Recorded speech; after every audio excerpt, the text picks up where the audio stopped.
یہ جو الغزالی کی بات ہے یا مدرسہ بورڈ ہے یا اسکول بورڈ ہے یا جامعۃ الرشید ہے یا ہمارا جو تھنک ٹینک ہے CPRD کے نام سے یا CSS کا ادارہ ہے شاد باد پاکستان کے نام سے یا جو میڈیا ہاؤس ہے ہمارا، اور اس طریقے سے اور بھی جتنی بھی چیزیں آپ لوگ دیکھ رہے ہیں، یہ سب اس وقت جو چیلنجز ہمارے سامنے ہیں ان کے حل کے لیے سب کچھ کیا گیا ہے یہاں۔ اور آپ حضرات نے یہ تو بتا دیا کہ بہت سارے شعبے اور ادارے اور ڈپارٹمنٹ قائم ہوئے ہیں اور ماشاءاللہ فیکلٹی بھی بہت اچھی ہے۔ میں جب اپنے اساتذہ کے ساتھ، اپنے پروفیسروں کے ساتھ بیٹھتا ہوں تو مجھے اپنے اوپر رشک آتا ہے کہ اتنے پاکستان کی جو ایک سمجھے کریم ہے، علمی لحاظ سے بھی، تحقیق کے لحاظ سے بھی، تجربے کے لحاظ سے بھی، افتاء کے لحاظ سے بھی، اخلاص کے لحاظ سے بھی، اور لوگوں تک پیغام پہنچانے کے حوالے سے بھی، اور ان کی جو اپنا وہ ہے جو ان کا ماضی ہے، تو مجھے اللہ تعالیٰ کا میں اللہ تعالیٰ کا شکر ادا کرتا ہوں کہ میں ایسے لوگوں میں بیٹھتا ہوں۔ تو اللہ تعالیٰ نے بہت اچھے ادارے ہمیں دیے ہیں، بہت اچھے اساتذہ دیے ہیں، فیکلٹی بہت اچھی ہے، قانون کا بہت خیال رکھا گیا ہے۔ تو اس کی ضرورت ہے کہ یہ ادارے اور یہ ڈپارٹمنٹ، یہ شعبے چلیں گے کیسے؟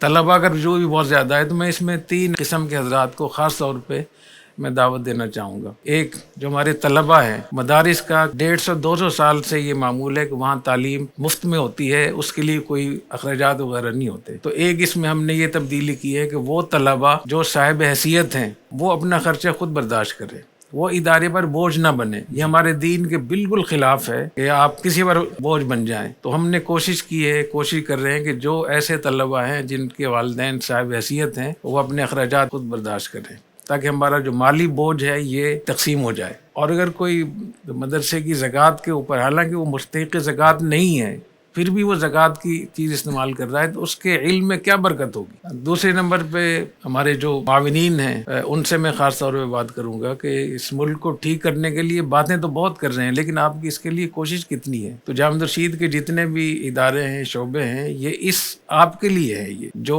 فیملی بزنس کے حوالے سے 4-5 ایسے ادارے ہیں جو براہ راست جو مالیات کے معاملات ہیں، کاروباری لوگ ہیں، ان کے لیے اس میں فیملی بزنس ہے، جو لوگوں کے جھگڑے ہو رہے ہیں خاندانوں میں، اور اس طرح سے کاروبار بھی خراب ہوتا ہے، لڑائیاں بھی ہوتی ہیں اور ہارٹ اٹیک بھی ہوتا ہے۔ تو جامعۃ الرشید کے پاس فیملی بزنس کے حوالے سے ایک بہترین سیٹ اپ موجود ہے الحمدللہ۔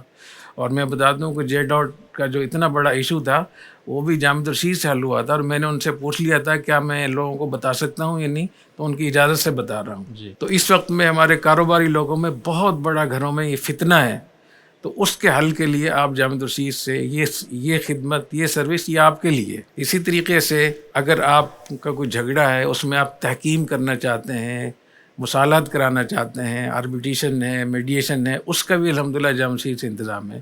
یہ اتنی بڑی سروس ہے آپ کو جو آپ کو کہیں اور نہیں مل سکے گی۔ اس میں ہم شریعت کو بھی دیکھتے ہیں، اس میں ہم پاکستان کے قانون کو بھی دیکھتے ہیں، اور اس میں ہم جو کاروبار اور سوال سے جو ایک مہارت ہوتی ہے اس کو بھی دیکھتے ہیں۔ تینوں چیزوں کو سامنے رکھ کر اس کے سارے فیصلے ہو رہے ہوتے ہیں۔ اسی طریقے سے جو ہمارے اسکولوں، کالجوں، یونیورسٹیوں میں جو اتنی بڑا طوفان آیا ہوا ہے، وہاں ڈرگ اور نشہ اور کیا کیا چیزیں چل رہی ہیں، 10 سال کے بعد ہمارا معاشرہ کہاں کھڑا ہوگا؟ اس کے لیے بہت اچھے اساتذہ یونیورسٹی کو چلانے کے لیے، اسکول چلانے کے لیے، جامعہ کو چلانے کے لیے لوگ الحمدللہ آئے ہوئے ہیں۔ تو میں اس کی درخواست کروں گا کہ اگر آپ کے اندر طلب ہے تو اللہ تعالیٰ آپ کو ضرور دیں گے، اور اگر طلب نہیں ہے تو اللہ تعالیٰ کی مشیت اور قدرت ہے، اللہ تعالیٰ دیں نہ دیں، اور طلب کا اظہار آپ کو کرنا چاہیے۔ یہاں جامعۃ الرشید میں اتنی محنت کر کے نصاب بھی بنا رہے ہیں، SOPs بھی بنا رہے ہیں، اساتذہ بھی ڈھونڈ رہے ہیں، فیکلٹی بھی ڈھونڈ رہے ہیں، سب چیزیں کر رہے ہیں۔ اگر وسائل بھی ہمارے ذمے ہوں گے تو اس معاشرے کا مصرف کیا ہے؟ معاشرہ کیا کر رہا ہے؟ اس معاشرے کو وہ لوگ جو پاکستان کے حالات کو، پاکستان کو ٹھیک دیکھنا چاہتے ہیں، وہ ہمارے تھنک ٹینک کو دیکھیں۔ جامعۃ الرشید کا جو تھنک ٹینک ہے، جیسے میں نے بتایا کہ تعلیم پر وہ ریسرچ کر رہا ہے، اور ریسرچ کر کے ایک ایسا تعلیمی نظام اس نے پیش کیا ہے جو پاکستان کی تمام مسائل کا حل ہے، دونوں تعلیمات کو جمع۔ اس طریقے سے قومی سلامتی کے حوالے سے جو پاکستان نے دہشت گردی کے حوالے سے، قومیت کے حوالے سے، میڈیا کے حوالے سے جو ریسرچ کی ہے، وہ اتنی بڑی چیز ہے۔ اگر اس میں آپ کی طرف سے تعاون ہوگا تو جتنا ابھی ہم کام کر رہے ہیں اس سے کئی گنا زیادہ ہم کام کر سکتے ہیں۔ فقہ المعاملات کی آج بات ہو رہی تھی کل، فقہ المعاملات میں 10 طلبہ فارغ ہوتے ہیں، تو 10 طلبہ اس لیے فارغ ہوتے ہیں کہ نہ ان کے لیے رہائش کی جگہ ہے، نہ ان کے لیے درسگاہ ہیں، نہ ان کے لیے آگے وسائل ہیں۔ اگر 10 کی بجائے ہمارا معاشرہ 50 طلبہ کا انتظام کر لے تو ہر سال 50 لوگ فارغ ہوں گے. سی ایس ایس کے لیے بھائی شاہد صدیقی صاحب ماشاءاللہ اس پورے اس کو چلا رہے ہیں کہ سی ایس ایس کے لیے ہم افراد تیار کر کے، تو اگر ہم 5 لوگ بھیجیں گے تو وہ 5 لوگ تو آٹے میں نمک کے برابر ہوگا. اگر 200 لوگ ہم سالانہ یہاں سے تیار کریں اور یہ 200 لوگ مرکز میں اور صوبائی اس میں جا کر بیوروکریسی میں جائیں تو یہ جا کر تبدیلی لے کر آئیں گے. تو یہ جب ہوگا جب کہ معاشرہ اپنے وسائل خرچ کرے گا اس کے اوپر. اسی طریقے سے جو آج ڈاکٹر شمس رؤوف صاحب نے بات کی کہ جتنی یہاں ہمارے جو مسائل ہیں ہمارے تعلیمی نظام کے، تو ظاہر ہے کہ جتنا الغزالی کو ہمارا معاشرہ سپورٹ کرے گا انشاءاللہ اتنا ہی فائدہ ہوگا. اور میں یہ بھی بتا دوں کہ ان تمام اداروں کو خود کفیل کرنے کے لیے جو دنیا میں طریقہ کار ہوتا ہے اس پہ ہم کام کر رہے ہیں. دنیا میں یونیورسٹیاں اور تعلیمی ادارے 4 طریقوں سے چلتے ہیں. ایک، وہ لوگ جو فیس دے سکتے ہیں وہ فیس دیں. نمبر 2، انڈاؤمنٹ کے حوالے سے. نمبر 3، سروسز اور خدمات کے حوالے سے. Number 4، donation. تو چاروں چیزوں پر کام ہو رہا ہے.